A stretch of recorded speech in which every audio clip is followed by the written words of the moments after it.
வணக்கம். அதாவது தருமபுரி மாவட்டம் பாலக்கோடு தக்காளி மார்க்கெட் அருகில் கடந்த 10 ஆண்டுகளுக்கு மேலாக அரசு டாஸ்மாக் மதுபான கடை இயங்கி வருகிறது. இப்பகுதி மக்கள் அதிக கூடும் பகுதியாகவும் வழியாக பள்ளி பேருந்துகள், அரசு பள்ளி மாணவ மாணவிகள் தினந்தோறும் கடந்து செல்கின்றனர்.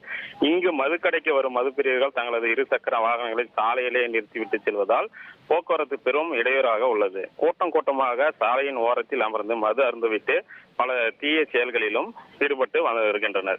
இந்த நிலையில டாஸ்மாக் கடைக்கு அருகில் பொதுமக்கள், பெண்கள், குழந்தைகள் ஆகியோருக்கு மிகுந்த பாதிப்பு ஏற்படுத்தும் வகையிலும் கலாச்சார சீர்கேடு ஏற்படுத்தும் வகையிலும் புதிதாக தொடங்கப்பட்டுள்ள சொகுசு மதுபான கடையை வேண்டும் என்று சுமார் 300க்கும் மேற்பட்ட தாவகாவினரை சேர்ந்த கட்சி தொண்டர்கள் கண்டன ஆர்ப்பாட்டத்தில் ஈடுபட்டனர்.